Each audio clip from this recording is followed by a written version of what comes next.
Beneath the silent, watchful peaks of Appalachia, a secret was buried so deep, history itself chose to look away. This is not just a story of murder, it is a story of a pact, written not on paper, but in blood and stone, a pact that refused to die with two sisters on a gallows. What we uncovered in the damp, dark heart of the mountain was so much more than a crime scene, it was a legacy. And as you will see, some legacies are far too ancient, far too powerful, to ever truly be erased. To the forgotten corners of Appalachian history, we now journey, a journey into one of the most deeply disturbing cases ever whispered in these hills. Tell us where you're joining from, right now, because this account will shake you in a way few others can. We are about to delve into a mystery that spanned generations, buried deep within the West Virginia mountains, where two twin sisters defied every expectation of their society and left behind a legacy so dark that history books, in their silence, chose to forget their very names. The year was 1932. With invisible, suffocating hands, the Great Depression gripped the United States, crushing dreams and pushing entire families into the abyss of poverty. But in the mountainous, mist-shrouded regions of Appalachia, the situation was more desperate still. There, between the cloud-covered peaks and in the deep valleys where sunlight was a rare visitor, communities lived in virtual isolation from the rest of the world. Paved roads connecting these small villages to larger cities were non-existent. The trails were dirt, turned to mud for months on end, and any journey meant days of weary walking or the slow pull of a wagon by a tired mule. A land of hardy people, West Virginia has always been, shaped by the coal mines and the stubborn struggle of subsistence farming. Secrets unlike any other place in America, the mountains hold. There are caves never fully explored, canyons where echoes vanish without return, forests so dense that even at high noon, they seem wrapped in an eternal twilight. And into this landscape, Ruth and Ruby were born, twin sisters who would become a dark legend, a story told in hushed tones in taverns and around campfires for decades. In McDowell County, a region known for its deep mines and a population that learned from childhood to survive on very little, they were born. The year was 1914, as World War I began its grim toll on Europe. But there, in those distant mountains, the outside world seemed to exist in another dimension entirely. In a rough wooden cabin built on the banks of a foaming stream that flowed from the heights, the twins grew up. Like almost every man in the region, their father worked in the mines. A meager garden and a few animals that provided the bare minimum to stave off starvation were tended by their mother. From a very young age, Ruth and Ruby showed themselves to be different from the other girls in their community. While the local girls learned to embroider, to cook, to prepare for early marriage and the raising of their own families, the twins preferred to wander the mountain trails, exploring places the locals actively avoided. In their eyes, the neighbors said, was a strange glint, an intensity that caused a deep discomfort. They didn't talk much, but when they did, their words carried an unsettling, heavy weight. By the time they turned 18 in 1932, the twins had become near mythical figures in that region. About them, rumors swirled.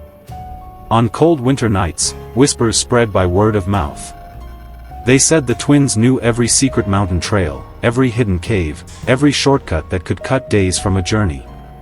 They also said the sisters shared an almost supernatural connection, that they could communicate without words. That they knew when one was in danger, even when miles apart. But darker rumors also circulated. Travelers passing through the region began to disappear. Not many, perhaps 3 or 4 a year, but enough to create a worrying pattern. They were always outsiders, those unfamiliar with the mountains who ended up lost on the trails, itinerant traders, workers looking for work in the mines, wanderers with no fixed destination. Some believed the mountains simply swallowed these people, that accidents happened, that it was easy to fall into a gorge or be caught in a sudden storm. Others, however, began to look at the twins with a growing suspicion. The McDowell County Sheriff at the time was a man named William Hargrove, a war veteran who had returned with a wounded leg and a weary look in his eyes. Every family in the area, every secret the mountains tried to hide, he knew. Different, William knew the twins were, but different didn't mean criminal. Hard evidence, proof, he needed. And in the Appalachian Mountains, proof was rarer than gold. In May of 1933, a cloth merchant named Thomas Whitmore disappeared. From Charleston, the capital of West Virginia, he was traveling, bringing goods to sell in the remote mountain communities. For always following the same route, stopping at the same places, and treating his customers well, Thomas was known. When he failed to appear in the town of Welch, where he usually spent the night every third week of the month, the residents became concerned. Wandering alone on a trail near the area where Ruth and Ruby were often seen, his horse was found 3 days later. A search was organized by Sheriff Hargrove. 20 men he gathered, some with sniffer dogs, others with flashlights and ropes. The areas around the trail where the horse had been found, they searched.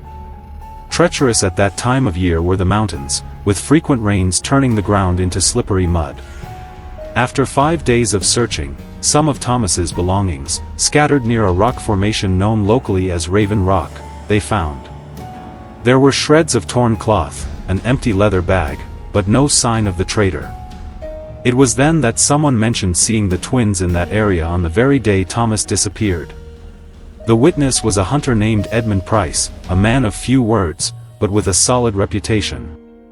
A man matching Thomas's description near a trail junction a few miles from Raven Rock, he swore he saw Ruth and Ruby talking to. He found it odd, Edmund said, because the twins rarely spoke to strangers, but at that moment they seemed cordial, even friendly. To question Ruth and Ruby, the sheriff decided. To the cabin where they lived with their parents, he rode, taking 2 deputies with him. More dilapidated than he remembered was the cabin, with loose boards and a partially tarped roof. On the porch, the twins greeted them, identical in appearance, but with something in their eyes that sent a chill down even the seasoned men's spines. Having met any traitor, they denied. Hunting that day, they said they had been, looking for rabbits and squirrels to eat. To prove otherwise, there was no way. Into something he knew well, Sheriff Hargrove's investigation ran: the silence of the mountains. In Appalachian communities, an unwritten code of mutual protection existed, a natural distrust of outside authorities. Even when suspicions arose, even when rumors circulated in taverns and on front porches, getting someone to formally testify was nearly impossible. Retaliation people feared becoming the next target, feared breaking family ties that had spanned generations in these isolated lands. No fool was William Hargrove. From a well-known family in the region, he understood that Ruth and Ruby came, who, despite extreme poverty, had connections through their father, who worked in the mines. A brotherhood of their own, the miners formed, united by the dangers they faced daily deep in the earth. Without solid evidence, accusing a miner's daughters could create problems the sheriff was unprepared for, especially at a time when the law barely made its presence felt in these forgotten corners. But persistent, William was. Old cases he began reviewing, disappearances that had been filed away as accidents or simply as people who chose to move on and never returned. In the dusty county archives, stored in wooden boxes in a damp basement that smelled of mold and old paper, he found records dating back to 1928. Near the trails that cut through the territory frequented by the twins, at least 9 people had disappeared. 9 people in 5 years. All lone travelers, all from out of the area, all without close family to press for further investigation. Disturbing was the pattern. Between April and October, when the trails were passable and travelers ventured into the mountains, the disappearances always occurred. During the harsh winter, when snow and ice made the passes virtually impossible, no disappearances were recorded. Something beyond simple natural disasters, this suggested. Just as dangerous in winter were the mountains, perhaps even more so. But it was precisely during this season that no one disappeared without explanation. Something unconventional, William decided to do. Instead of confronting the twins again, he began discreetly observing them. To keep an eye on their movements, he asked Edmund Price, the hunter who had seen them with Thomas Whitmore. These mountains like the back of his hand, Edmund knew how to move silently, and could read tracks and signs that most people wouldn't notice. For weeks he followed Ruth and Ruby from a distance, noting their patterns, the places they frequented, the times they left and returned home. Both fascinating and unsettling was what Edmund discovered. An almost ritualistic routine the twins had. Before dawn, they always left the cabin, when the mist still covered the valleys like a thick, ghostly shroud. Side trails they followed, avoiding the main paths where they might encounter others. Specific spots they had where they stopped, places that seemed to hold special meaning for them. One such place was a natural cave on the northern flank of Mount Pinnacle, a formation that stood like a dark sentinel over the surrounding landscape. Without risking detection, Edmund never managed to get close enough to the cave. Incredibly alert to their surroundings were the twins, turning their heads at the slightest noise, stopping suddenly like wild animals sensing danger. But he noticed that they would carry canvas bags into the cave and emerge hours later with the bags apparently empty. What were they hiding inside? What did this place hide in its damp, dark depths? In August of 1933, another disappearance shook the region. This time, it was a young man named Marcus Peton, who worked as a surveyor for a Charleston company interested in mapping potential areas for mining expansion. 23 years old was Marcus, known for his meticulousness and for always submitting detailed reports on his work. When he stopped communicating, the company sent 2 men to investigate. Marcus' camp abandoned, his equipment scattered chaotically as if he had left in a hurry, the men found. Broken on the ground lay his compass, maps were torn, notes partially burned in a dying fire. Something violent about the scene was there, something that suggested struggle or desperation. A war veteran, one of the men from the company, recognized the signs immediately. This had not been an accident nor a voluntary abandonment. Something terrible had happened there. Again, Sheriff Hargrove was called. This time he arrived on the scene with 6 deputies and a renewed determination. Disconcerting was the scene. Among Marcus' belongings, they found a journal where he recorded his observations of the region. Particularly intriguing were the last few entries. About meeting 2 women in the mountains, identical twins, who offered to help him map certain difficult-to-reach areas, Marcus had written. The sisters as having a deep understanding of the terrain, he described, able to guide him through shortcuts that would save days of work. The last diary entry, dated 3 days before the camp was found abandoned, read, "The sisters invited me to visit a cave that they say contains impressive rock formations. They said few people know about this place. I will leave with them tomorrow at dawn. I will finally be able to map the northern region of Mount Pinnacle accurately. After that, nothing. Blank pages. Absolute silence." Now, William Hargrove had something more concrete. Evidence that directly linked Ruth and Ruby to Marcus's disappearance was the diary. But there was still the problem of proving what really happened. To enter that cave, see for himself what the twins were hiding there, he knew he needed. But doing so without proper preparation would be suicide. Deadly labyrinths were Appalachian caves, with deep shafts hidden in darkness, passages that narrowed until they became impenetrable, chambers where toxic gases accumulated without warning.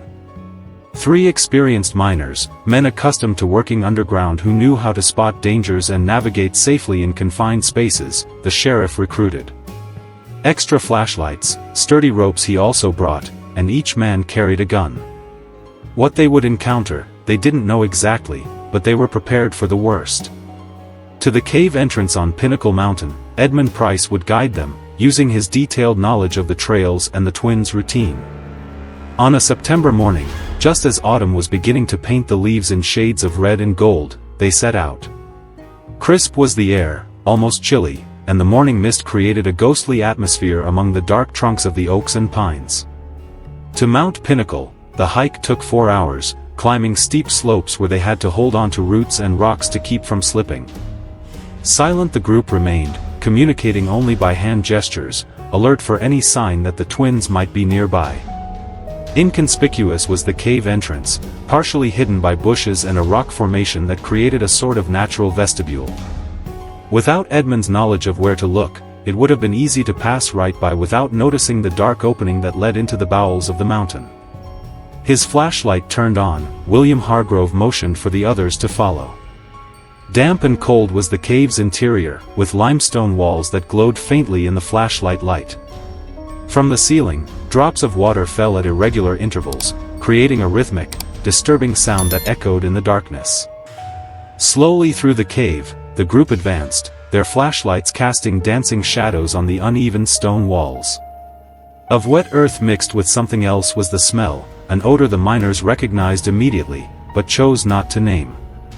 Relatively wide was the initial passage, allowing two men to walk side by side, but it soon began to narrow, forcing them to walk single file. Gradually lowered the ceiling, forcing them to lower their heads and then bend over almost completely. The weight of the mountain above him, William Hargrove felt, tons and tons of rock that seemed to press down on the air around him. Claustrophobic he wasn't, but there in that narrow tunnel with absolute darkness waiting beyond the dim reach of his flashlights, even a brave man felt the first stirrings of panic trying to creep into his mind. A deep breath he took, forced himself to remain calm, and continued forward. More comfortable seemed the miners behind him, accustomed to such environments, but even they maintained serious, watchful expressions. After about 30 minutes of difficult walking, suddenly the passage opened into a vast chamber. So high rose the ceiling that the lantern light could barely reach, creating a sense of vastness and oppression at the same time. Like stone spears, stalactites hung, some so long they nearly touched the floor, where stalagmites grew in bizarre formations. Somewhere nearby, water flowed, a constant sound of dripping and flowing filling the heavy silence. It was then that they saw the first signs of human presence. On the ground, there were marks of ancient fires. Circles of blackened stone surrounding long-extinguished ashes. Throughout the chamber, pieces of torn cloth were scattered, some already decomposed by the humidity, others still recognizable as belonging to clothing travelers would wear. An old, moldy leather boot, the kind traveling traders used to wear for long walks, one of the miners found. One of the chamber's walls, William approached and raised his flashlight to examine it more closely. Engraved in the stone, there was something. Deliberate scratches forming symbols he didn't recognize. They weren't letters from any alphabet he knew, but primitive drawings, stylized human figures in pairs, always in pairs, connected by lines that suggested some kind of connection.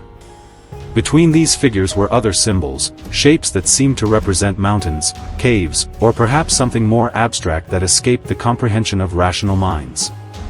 Edmund Price, who had remained near the chamber entrance, keeping watch from behind, in an urgent whisper called to the others. Something that made even the seasoned hunter take a few steps back, he had found. In a natural depression in the ground, partially hidden by a rock formation, lay a collection of personal belongings. Empty leather wallets, rusty pocket watches, rings and chains, coat buttons, knives of various sizes, even glasses with broken lenses. A macabre collection it was, trophies kept as mementos of something terrible. A churn in his stomach, Sheriff Hargrove felt.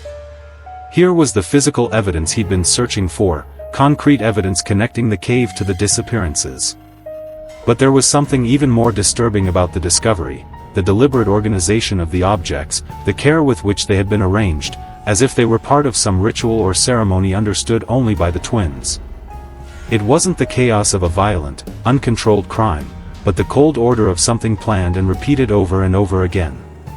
A side passage that opened into the far wall of the chamber, one of the miners, a man named Joseph Carter who had been working in the depths since he was 15, pointed to.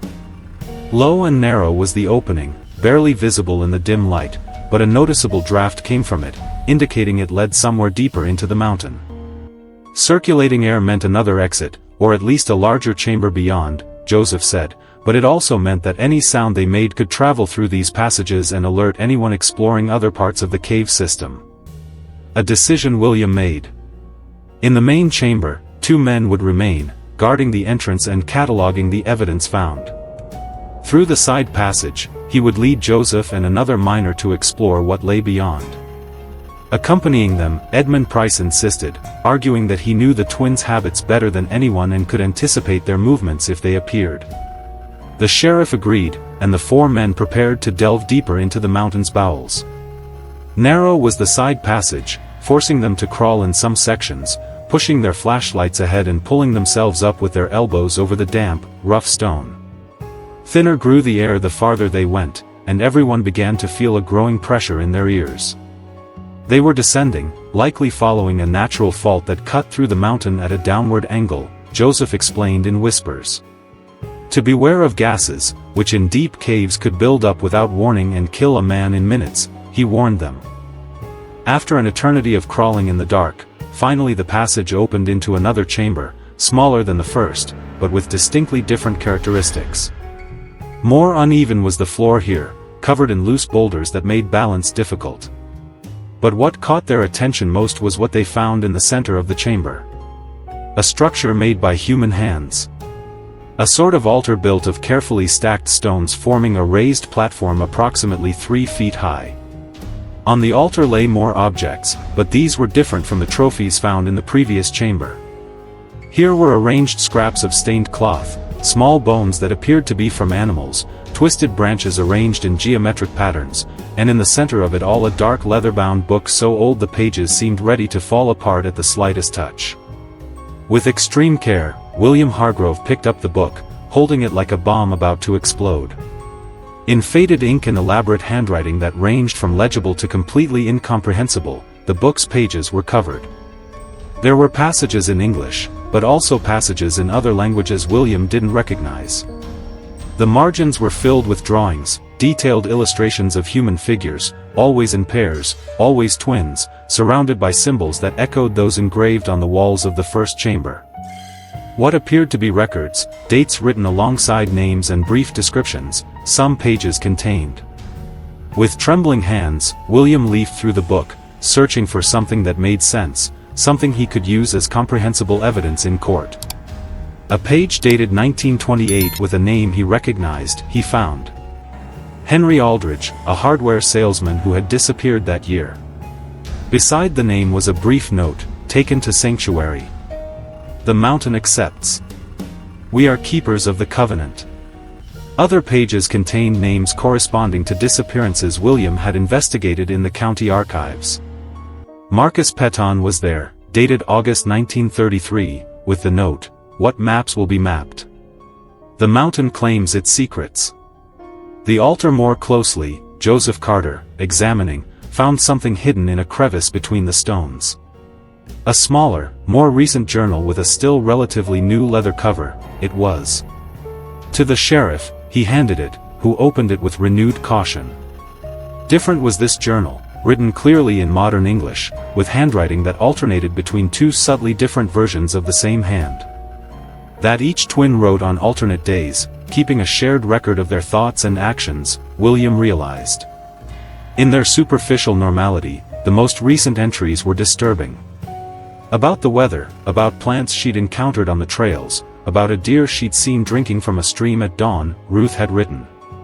About dreams, visions of mountains that breathed, of stones that whispered ancient secrets in forgotten languages, Ruby had written. But among these mundane and poetic entries were oblique references to visitors, those who come from outside, those whom the mountain chooses. The diary with a mixture of fascination and growing horror, William Hargrove continued reading. An entry from Ruby, dated June of that year, read, "The mountain chose us before we were even born. Mother always knew but was afraid to speak. She told us about grandmother, about great-grandmother, about all the twins who came before, always in pairs, always guardians. We did not choose this path, but it chose us, and to refuse it would be to betray the blood that runs in our veins.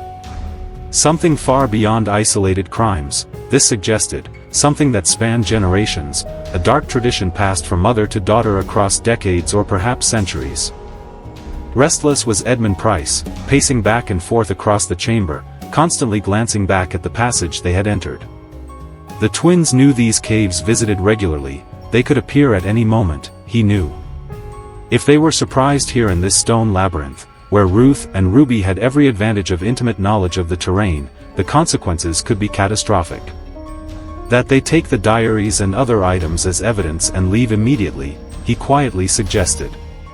But determined to explore further, William was. Leading off this second chamber, there was another passage, even narrower than the previous one. The opening with his flashlight, Joseph Carter examined and said the air coming from it was different, more humid with a strong mineral smell that indicated running water nearby. Common in this region of the Appalachians were underground rivers, flowing through channels carved by erosion over thousands of years.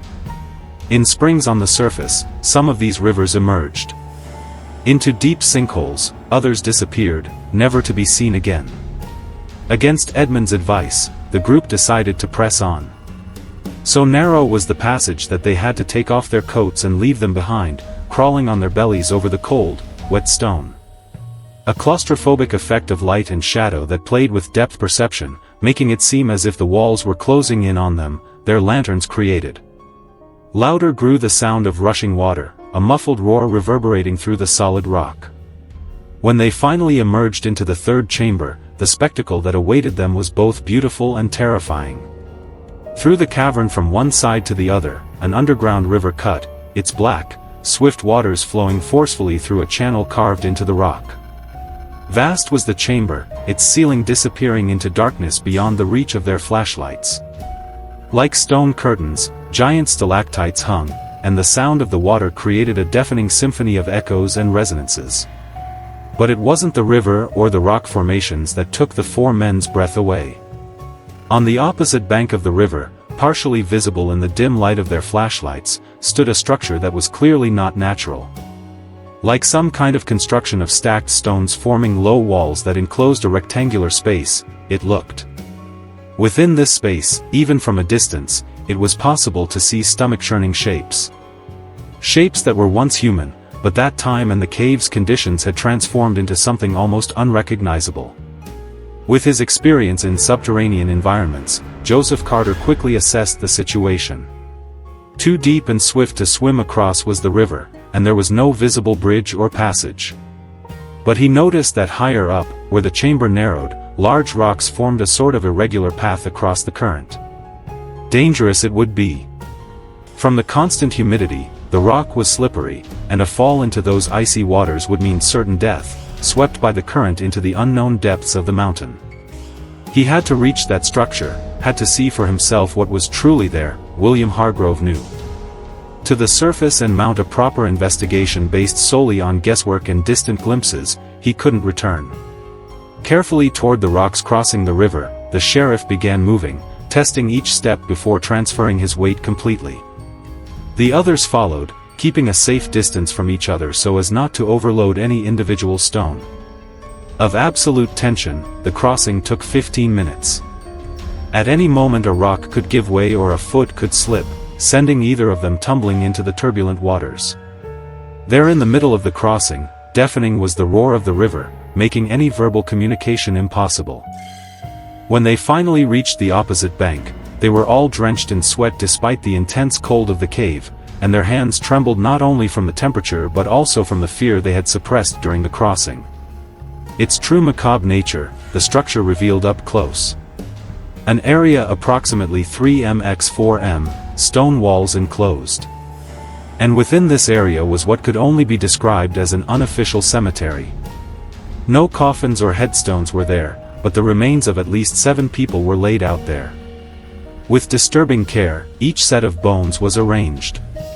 Some of the skeletons, decomposing clothing still covered, allowing them to be identified as belonging to different eras, some obviously older than others. Among the remains were carefully placed personal objects as if they were offerings. Pocket watches, wallets, rings, religious medals, even eyeglasses positioned where the eyes of long-lost faces would have been. An undeniable ritualistic quality the arrangement had, each body placed in the same position, facing the same direction, with hands crossed over the chest in a parody of proper burial. Something carved in the stone on the structure's far wall, Edmund Price pointed to. Using his flashlight to better illuminate it, he revealed an inscription in Old English, the letters carved deep into the rock. Here lie those the mountain claimed. May their souls nourish the ancient roots. May their silence keep the sacred secrets. Guardians we are, guardians we will be, until other twins come to replace us. Ancient was the inscription, clearly made decades, perhaps even a century earlier, suggesting that Ruth and Ruby were only the latest in a line of twin sisters perpetuating this dark tradition. The bones with a professional eye, Joseph Carter was examining, trying to determine cause of death and approximate time of death.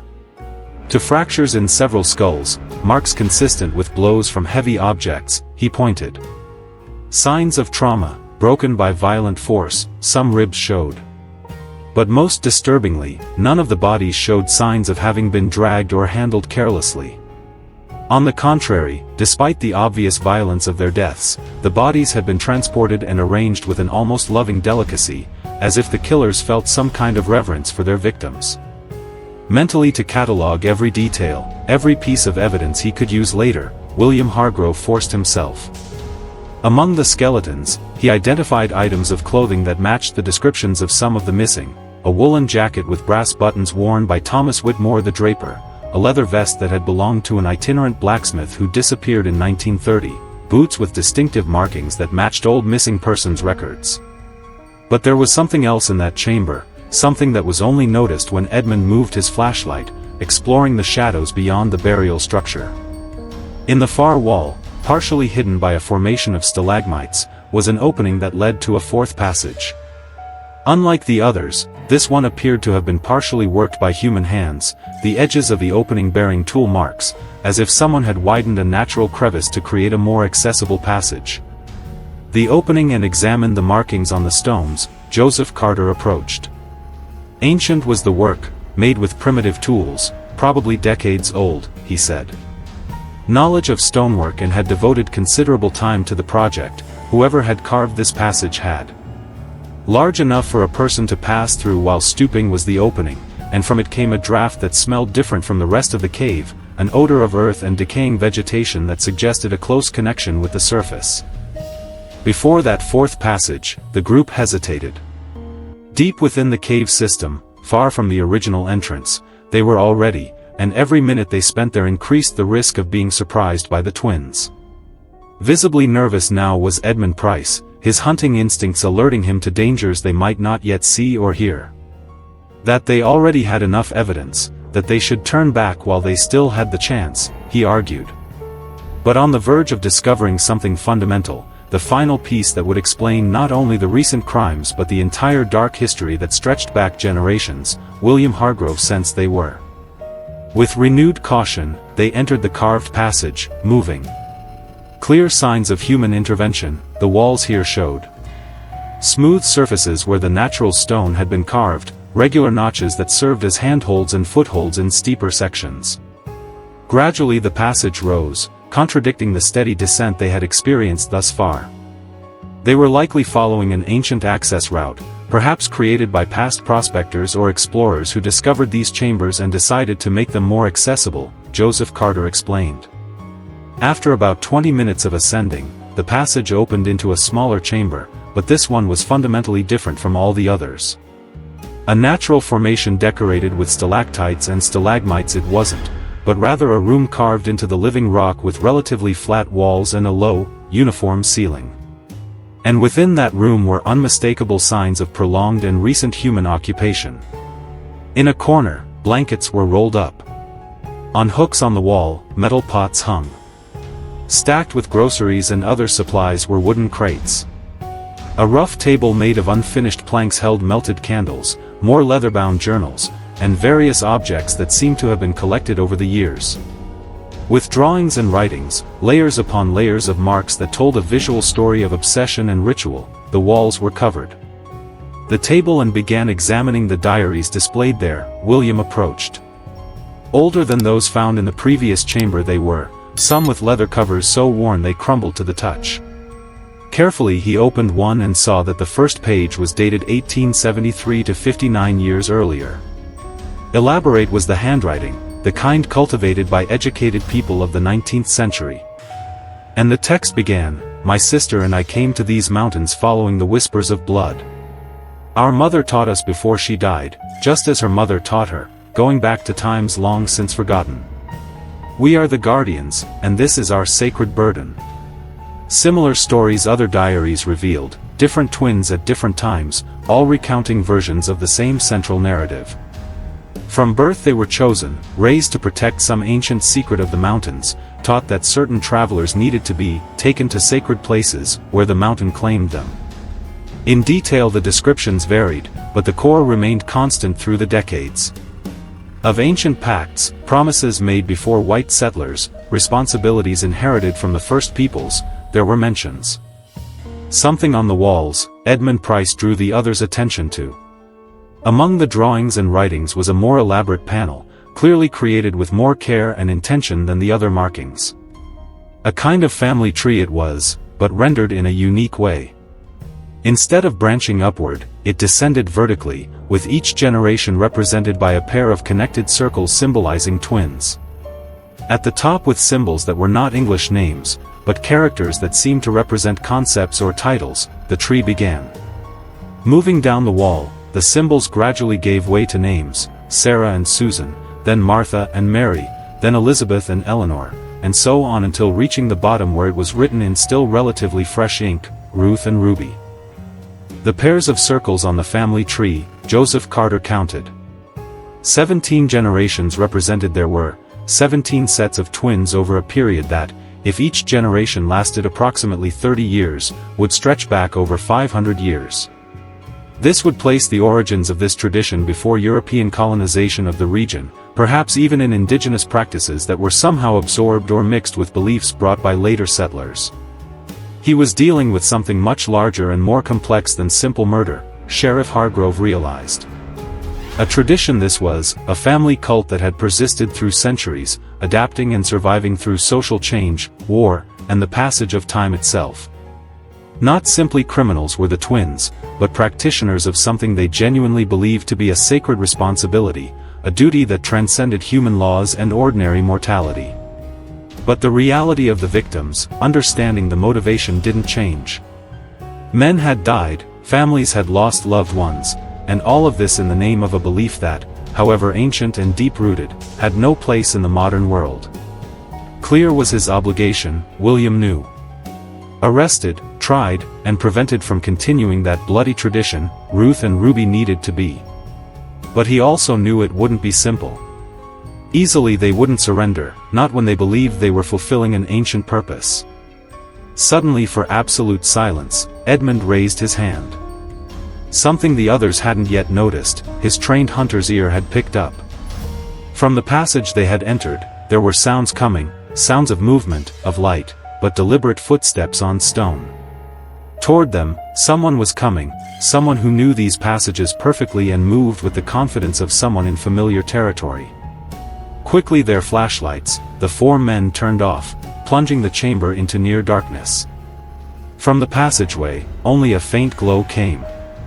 A gradually approaching light, accompanied now by female voices echoing eerily through the stone. Any words William couldn't make out, but the tone was calm, conversational, two identical voices alternating in a conversation that sounded almost musical in the way they intertwined. In the deepest shadows of the chamber, the group positioned themselves, holding their breath, hands on their weapons, but hesitant to use them.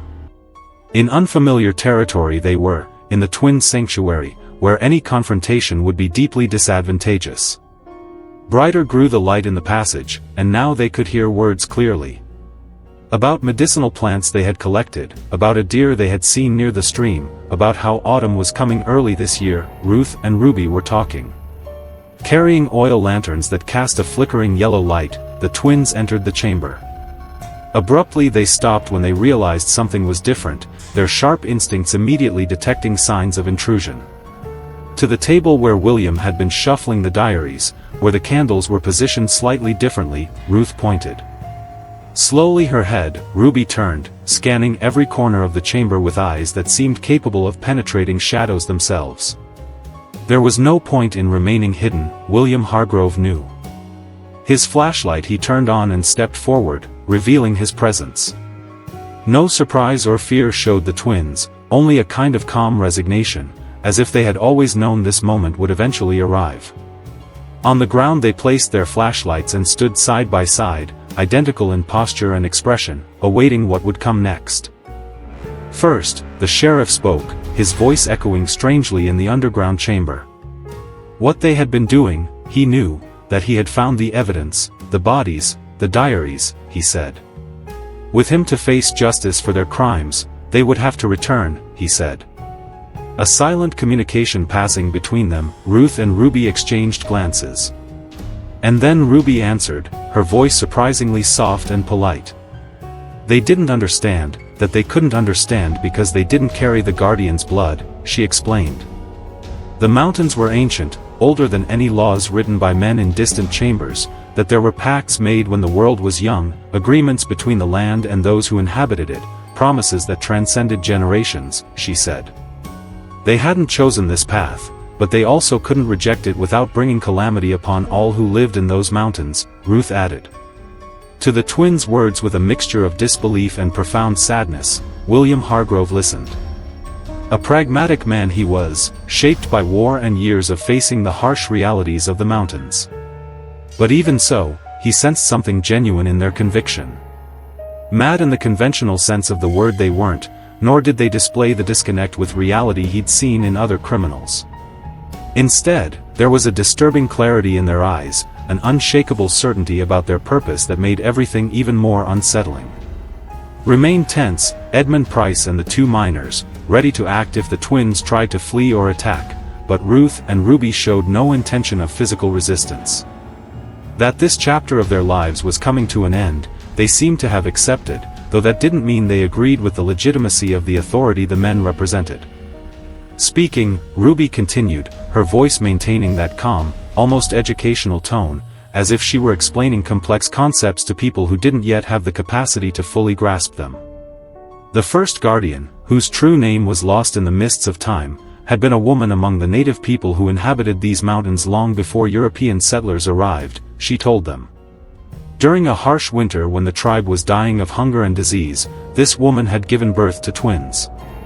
Desperate, she had taken the babies into the sacred caves, places where the elders said the spirits of the mountains resided. There, according to legend passed down through the generations, she had made a pact. Her daughters and all the twins who came after them would protect the secrets of the mountains, maintain the balance between the world of the living and the world of the underworld, and in exchange, the tribe would survive. The narrative where her sister left off, Ruth took over, explaining that when European settlers arrived, bringing new diseases and conflicts, most of the native peoples were decimated or driven out. But one of the guardians of that generation had married a settler, a man who respected the ancient traditions and accepted that his own twin daughters would carry on the legacy.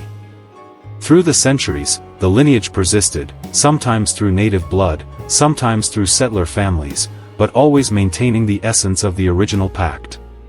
Directly about the men who had died, Thomas Whitmore, Marcus Petton, and all the others whose remains lay in that burial chamber beyond the underground river, William asked.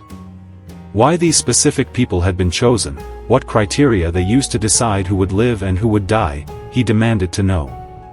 Laden with silent communication before answering, the twins exchanged another look. They didn't choose arbitrarily, Ruby explained. Signs they learned to recognize as children. There were teachings passed down from their mother, who in turn had learned from their grandmother. An invisible mark, certain travelers carried, something only the guardians could perceive.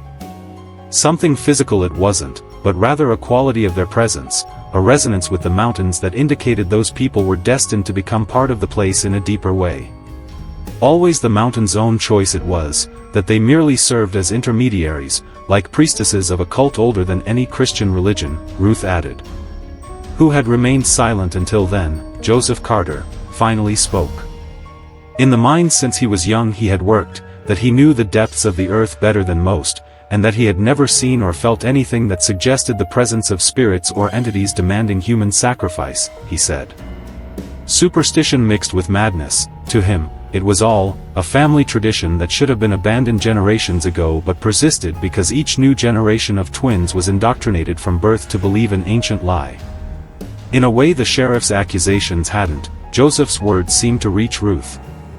Forward she stepped, her eyes shining brightly in the flashlight light, and for the first time since they'd been discovered, her voice carried real emotion, a mixture of anger and frustration. Men like him who dug coal from the bowels of the earth without respect or understanding were precisely why the guardians were needed, she said. Modern mines were harming the mountain in ways that threw everything off balance, that every explosion and every tunnel dug without proper rituals created fissures not just in the stone, but in the very essence of the place, she said. On her sister's shoulder, Ruby placed a hand, calming her with a touch that demonstrated the deep connection between them. Again in that more controlled tone, she spoke, saying they didn't expect modern lawmen to understand.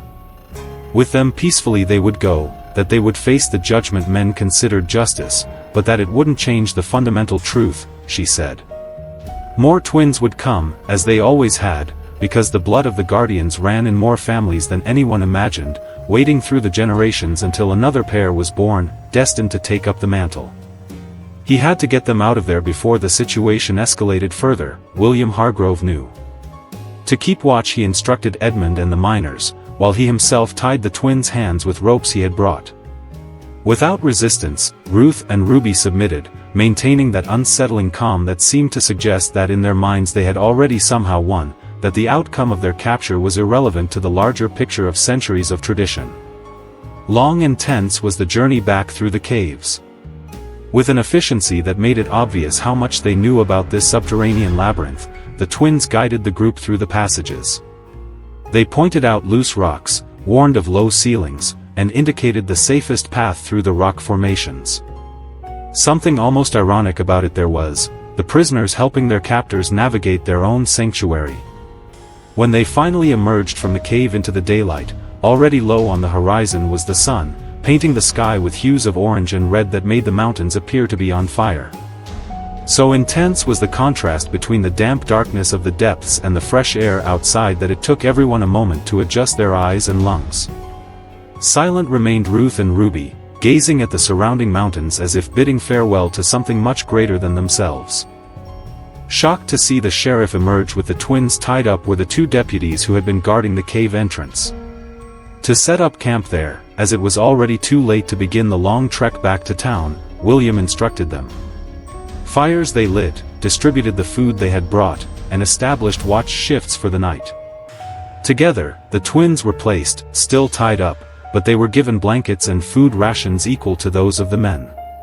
During the night, while most slept and only one deputy kept watch, awake lay William, watching Ruth and Ruby.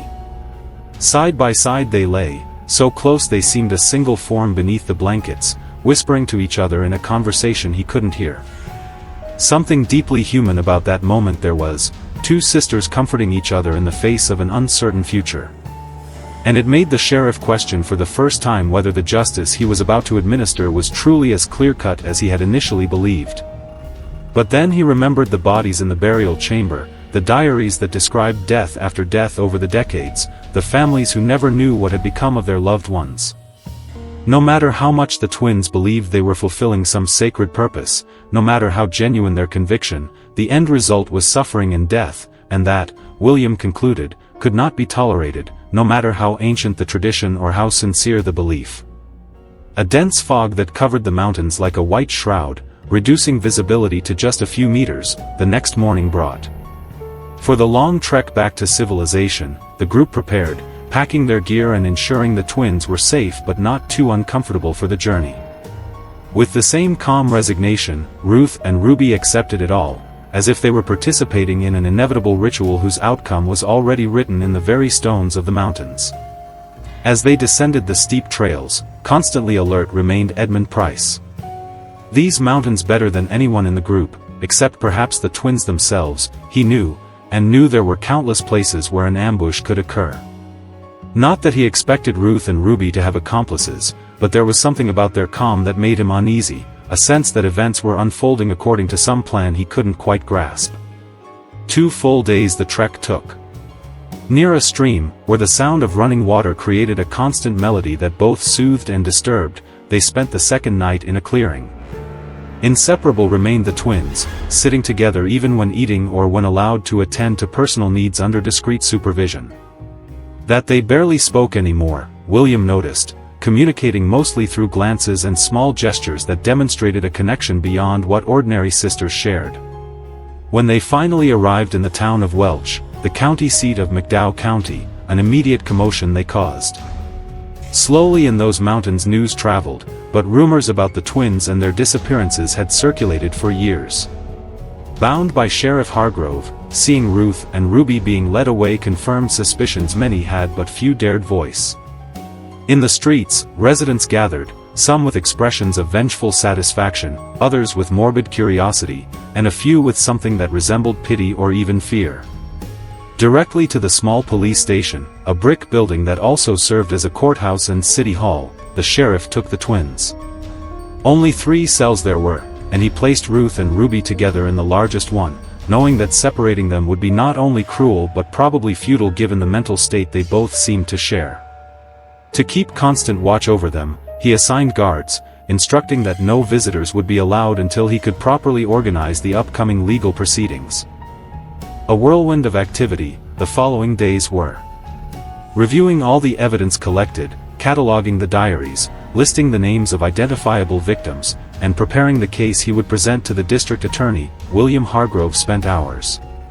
Extensively interviewed were Edmund Price and the miners who had accompanied the expedition, their statements recorded by a scribe who struggled to keep up with the writing as he listened to tales of underground chambers, macabre altars, and ancestral traditions that sounded like nightmares. From Charleston, after receiving urgent telegrams about the case, the county prosecutor, a man named Howard Mitchell, arrived. For his methodical approach and for never taking a case to trial without thorough preparation, Howard was known.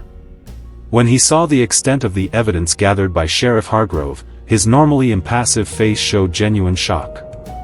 Undoubtedly the most extraordinary case he had ever seen in his 20-year career, this was. Every aspect of the case, Howard spent 2 full weeks examining, interviewing witnesses, consulting with experts on the authenticity of the ancient diaries, and even bringing in an anthropologist from a university in Charleston to evaluate the claims about indigenous traditions and ancestral pacts.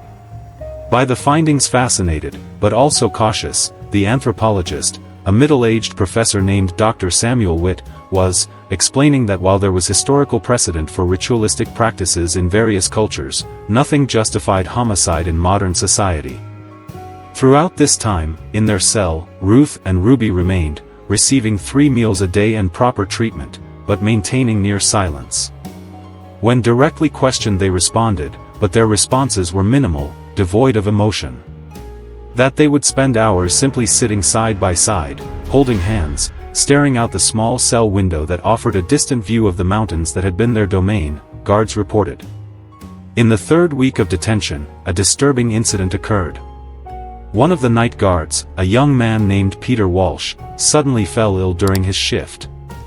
High fevers and delirium he began experiencing, speaking incoherently about voices calling from the mountains, broken promises, and imbalances that needed correcting. The cause of the illness, the local doctor was unable to identify, which disappeared as abruptly as it had appeared after 3 days.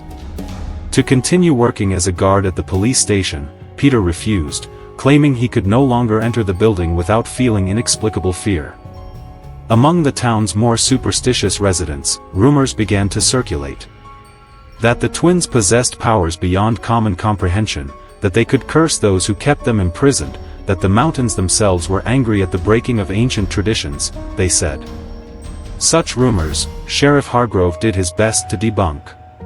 But in communities where folklore and superstition still held considerable sway, his rational words met with resistance. For early November 1933, the trial was scheduled. First-degree murder charges in at least 5 cases where the evidence was more solid, Howard Mitchell decided to pursue, Thomas Whitmore, Marcus Petton, and 3 other travelers whose belongings were positively identified among the objects found in the caves.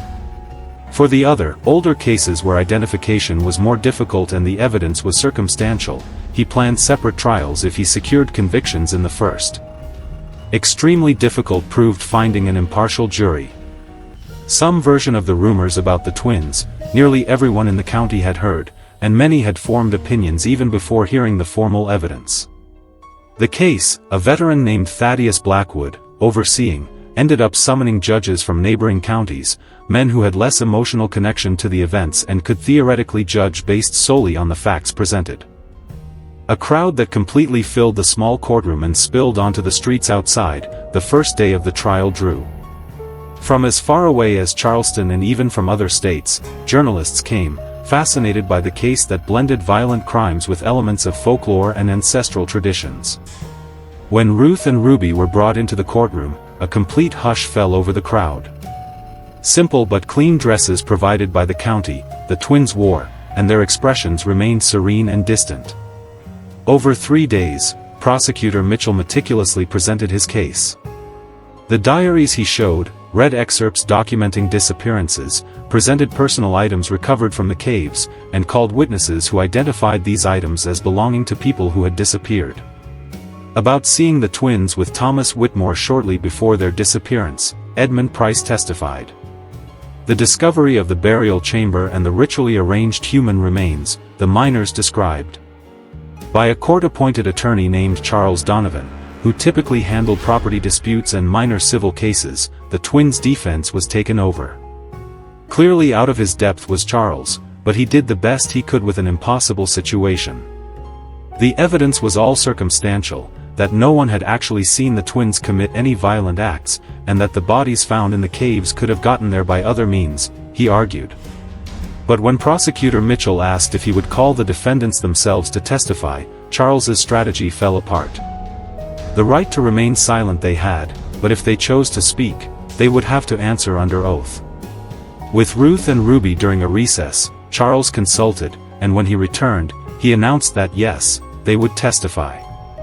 In excited murmurs, the courtroom erupted, which Judge Blackwood had to silence with several bangs of his gavel.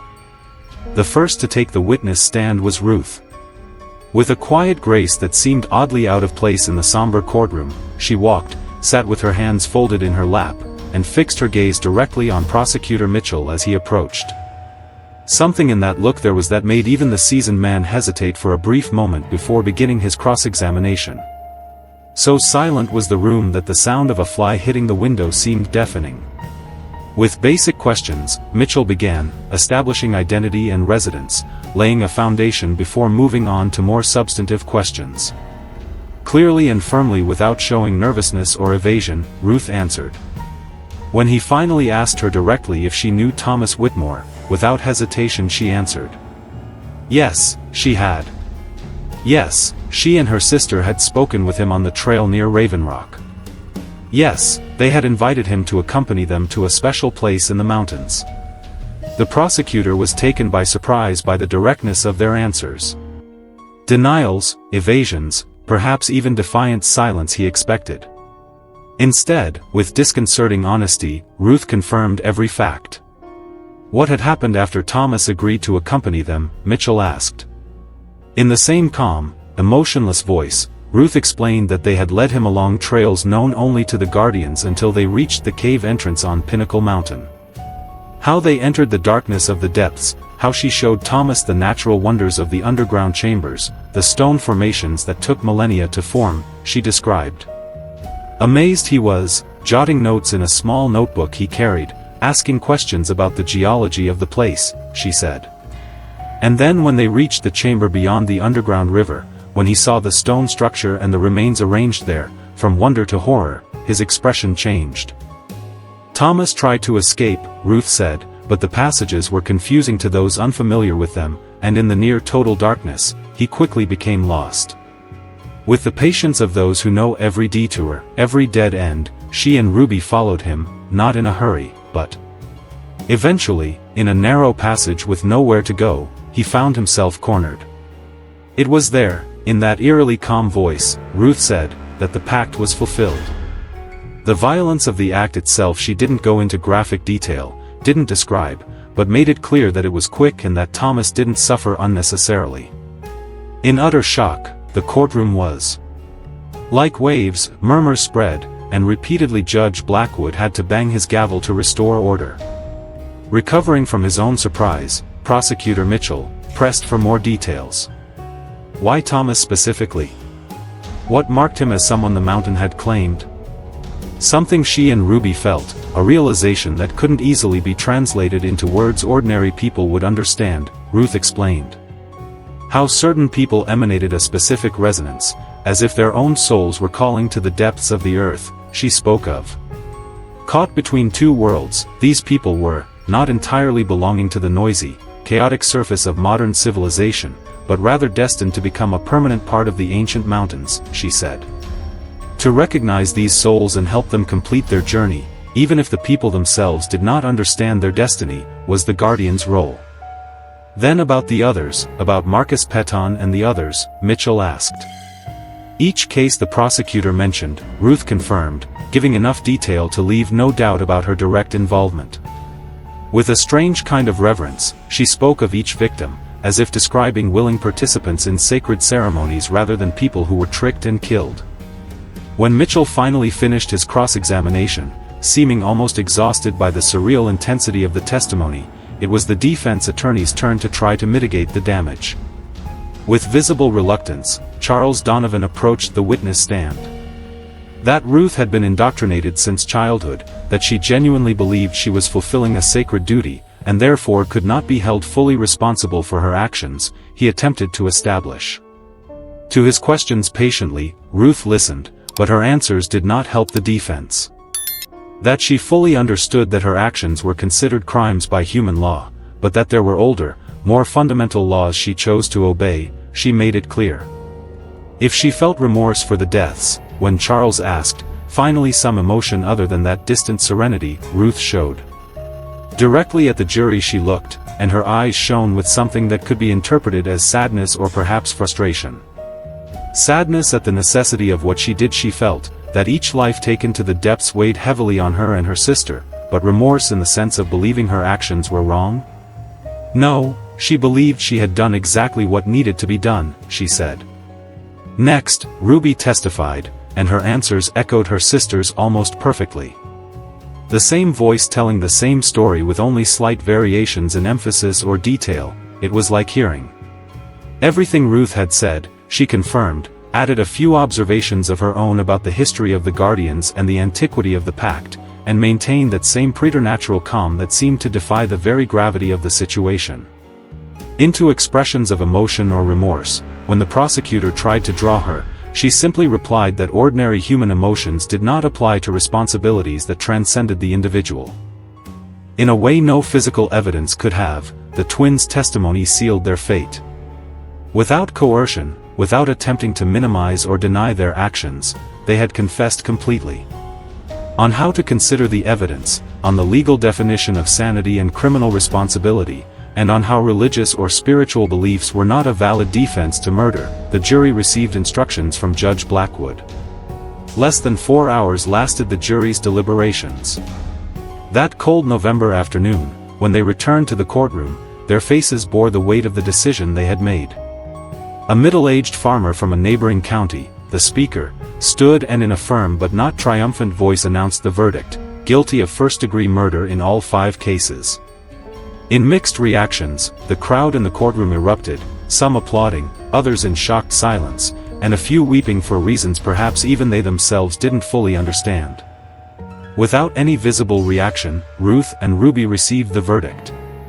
Side by side they sat, holding hands, looking not at the jury or the judge, but at the distant window where the Appalachian mountains rose against the gray autumn sky. For the following week, Judge Blackwood scheduled sentencing, allowing time to prepare the appropriate documents and consider mitigating circumstances, if any. During that week of waiting, something strange began to happen in the region. From various mountain communities, reports came about unusual phenomena. Animals behaving erratically, birds flying in chaotic patterns, and most disturbingly, people reporting vivid dreams about the mountains calling to them, about ancient voices echoing deep within the earth. As mass hysteria, the predictable result of such a sensational case capturing the public imagination, Sheriff Hargrove dismissed it all. But not so sure was Edmund Price. His entire life in these mountains he'd spent and knew their rhythms, their seasons, their moods, if such terms could be applied to geological formations. Something different in the air there was, a tension he sensed but couldn't quantify or rationally explain. The night before sentencing, he visited the sheriff, expressing his concerns. But that the law would prevail over superstition and folklore, William was firm in his conviction. Even more packed than before was the courtroom on the day of the sentencing. With a grave expression, bearing the weight of a decision he knew would be remembered for generations, Judge Blackwood entered. About the nature of justice he began by speaking, about how civilized societies should be based on written laws and not on tribal traditions or mystical beliefs. That the defendants genuinely believed in their convictions he acknowledged, but emphasized that sincerity of belief did not absolve criminal responsibility. His glasses, Judge Blackwood adjusted and began reading the sentence in a solemn voice that echoed off the wooden walls of the courtroom. Each of the 5 murder cases he detailed, recapping the evidence, the testimonies, and the defendant's own confessions. Not only legal authority his voice carried, but also an underlying sadness, as if he himself recognized that this case transcended the normal categories of crime and punishment he had dealt with during his 25 years in the judiciary. Death penalty was the sentence, execution by hanging as established by West Virginia law for first-degree murder. For December 15, 1933, the date was set, approximately 1 month after the verdict, enough time for automatic appeals and final legal proceedings. When the judge banged the gavel, closing the session, finally a reaction that went beyond their distant serenity, Ruth and Ruby showed. To each other they turned, embraced with desperate intensity, and for the first time since their capture, tears ran silently down their identical faces. Back to their cell, Sheriff Hargrove escorted them, and for the first time, he felt a pang of something that could be described as doubt or perhaps compassion. Young women they were, only 18 years old, and despite the terrible crimes they had committed, something profoundly tragic about the entire situation there was.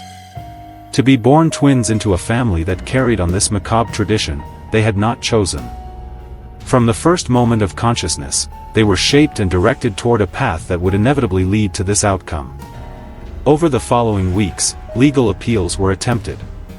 Motions arguing temporary insanity, indoctrination from childhood, and even claims that prosecuting murders so ancient violated certain legal principles, defense attorney Charles Donovan filed. But each appeal was consistently denied. Too clear were the twins' confessions, too evident their understanding of the nature of their actions, and too overwhelming the physical evidence to allow for any legal ambiguity. From various denominations, religious groups spoke out, some asking for clemency based on Christian principles of forgiveness and redemption, others demanding that the sentence be carried out as an example against pagan practices and violation of divine commandments. The borders of McDowell County, the case of Ruth and Ruby had transcended and become a topic of national debate, with newspapers in cities as far away as New York and San Francisco publishing speculative articles about ancestral traditions, mountain cults, and the limits of individual responsibility versus cultural conditioning. An academic paper analyzing the cultural and historical elements of the Guardian tradition, Dr. Samuel Hewitt, the anthropologist who had consulted on the case, published.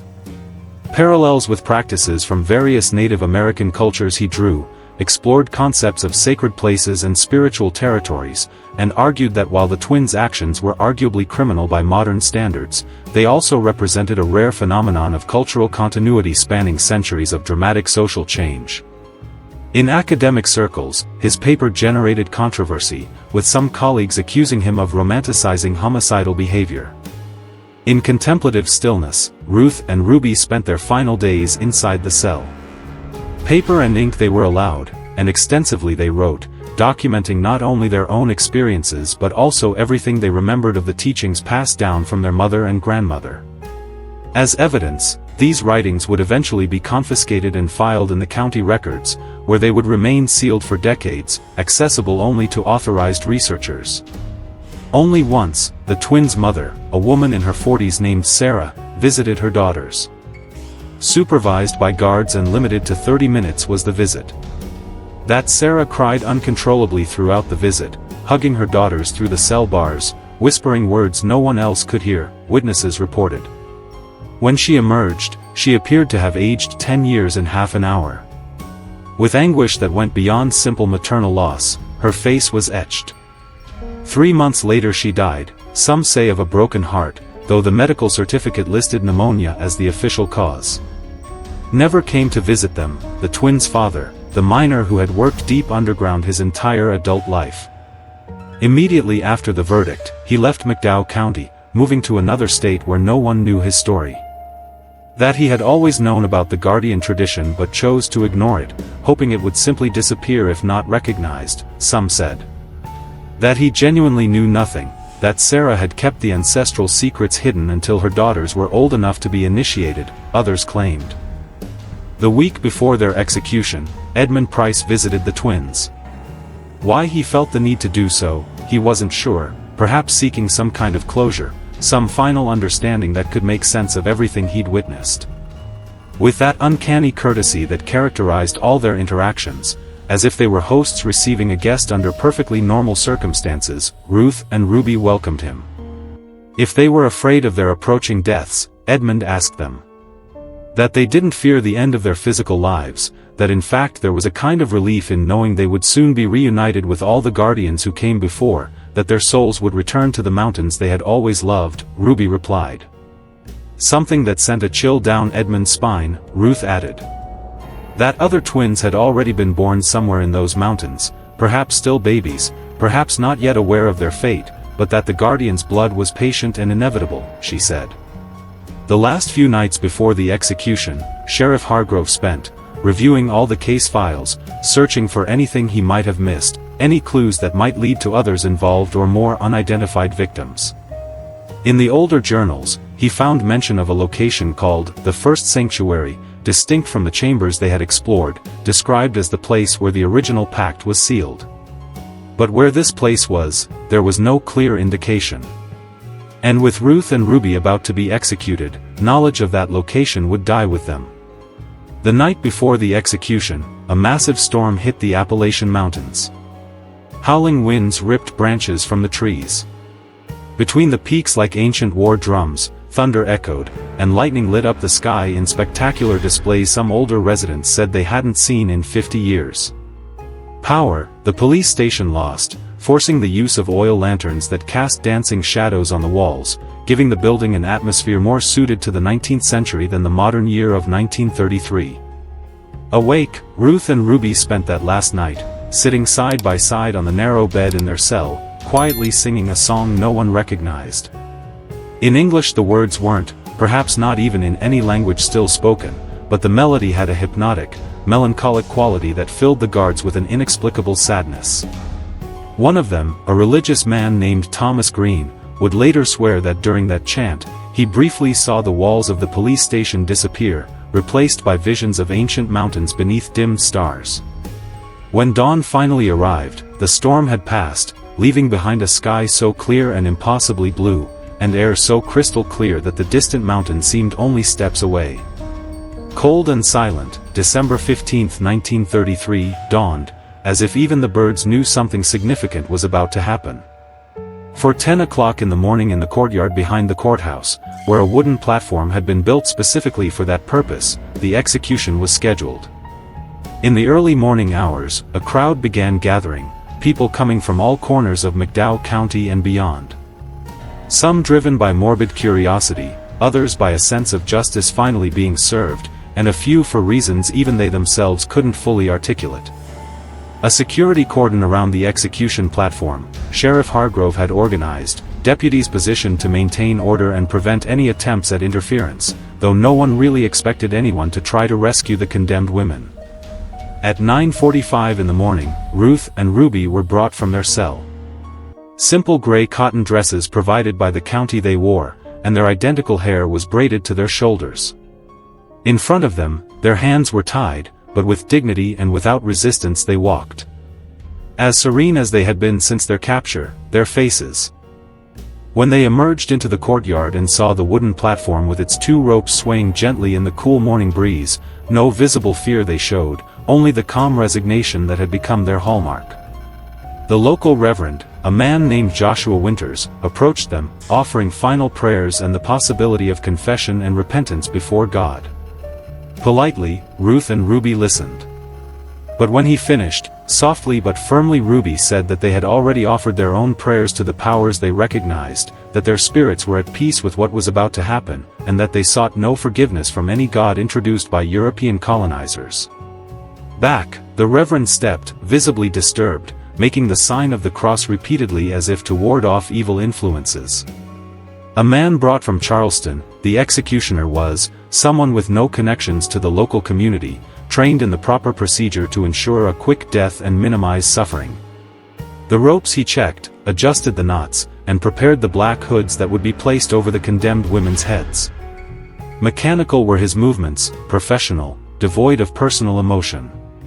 Just a job for him it was, another execution in a career of countless others, though he would later admit to colleagues that there was something different about this one, something that would haunt him for years. At 10 o'clock sharp, to the assembled crowd, Judge Blackwood read the final sentence aloud. The crimes he detailed, reiterated the jury's verdict, and confirmed that all legal remedies had been exhausted. Then, following established protocol, he asked the condemned women if they had any final words. A moment of heavy silence there was, only the sound of the wind rustling through the nearby trees and the nervous rustling of the crowd. As far as her bound legs would allow, Ruth stepped forward. Not at the judge or the crowd she looked, but at the distant mountains rising on the horizon, their peaks still snow-capped from the approaching winter. When she spoke, her voice was clear and carried through the silent courtyard with an almost musical quality. That the mountains were eternal, that civilizations would rise and fall, that laws written by men would be forgotten like dust in the wind, but that the stones themselves would remember, she said. That other guardians would come because they always had, because the pact was older than memory and deeper than death, she said.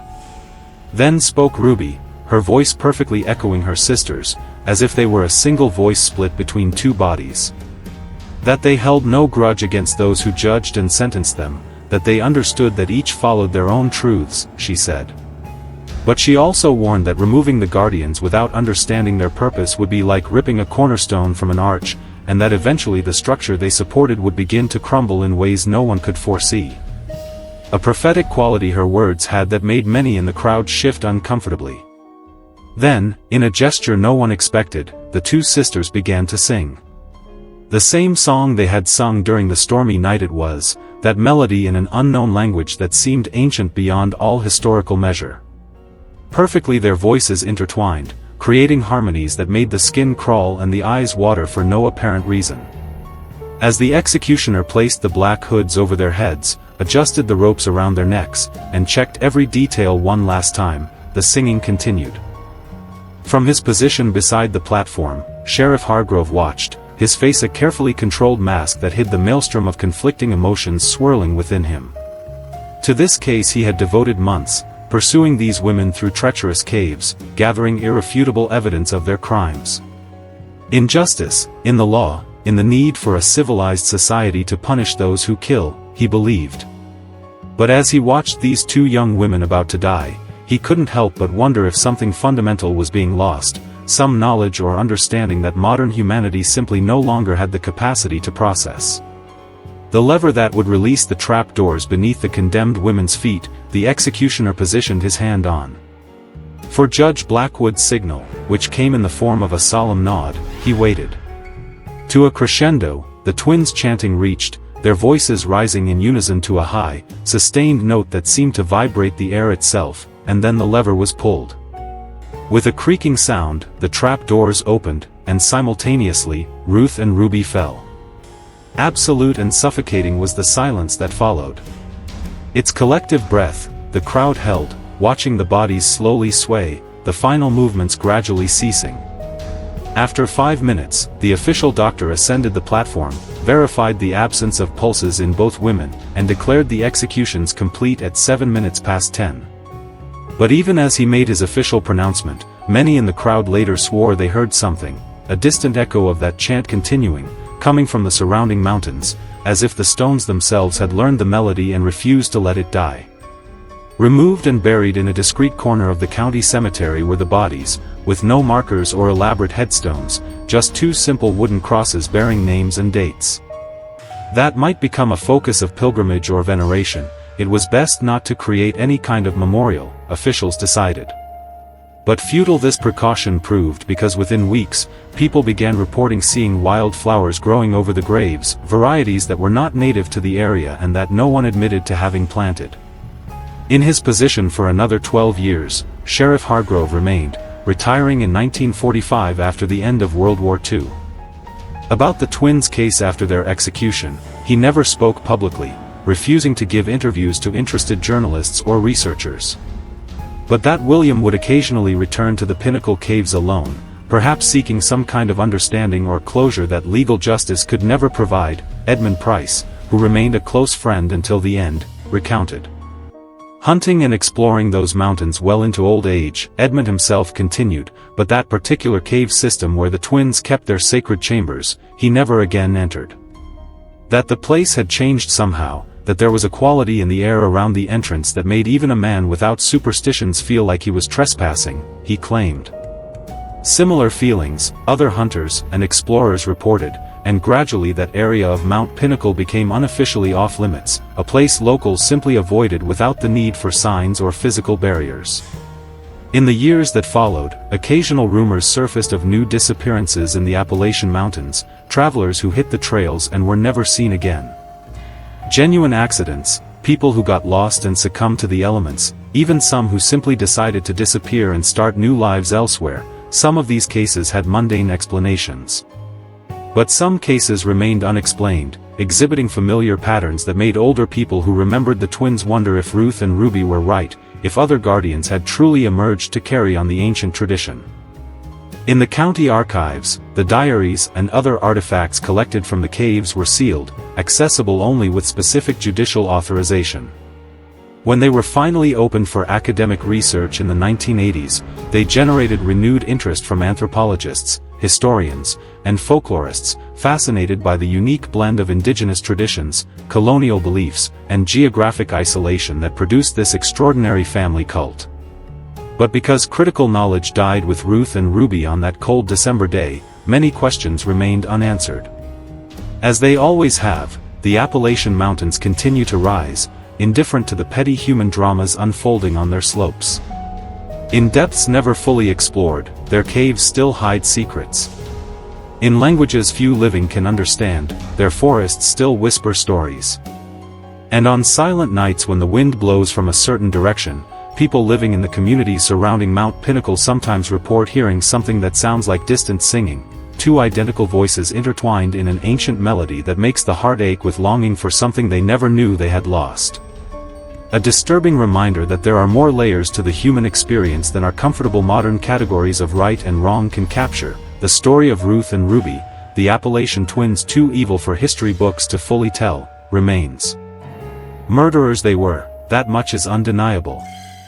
But they were also the last guardians of a tradition that stretched back centuries, practitioners of beliefs that made sense to countless generations before them. According to the law of men, justice was served. But whether this brought true closure or simply buried uncomfortable questions we'd rather not examine remains open to debate to this day. If this journey through one of the darkest and most disturbing cases in the West Virginia mountains resonated with you, if you find yourself pondering the complexities of tradition, justice, and the secrets the land holds, then consider subscribing to this channel. Waiting to be told, there are many more stories, mysteries buried in time that deserve to be examined through careful investigation and respect for human complexity. A like leave if this account provoked reflections that go beyond mere entertainment, and comments sharing your own perspectives on where the line should be drawn between respecting ancestral traditions and upholding modern standards of justice. Until next time, delve into the shadows of history.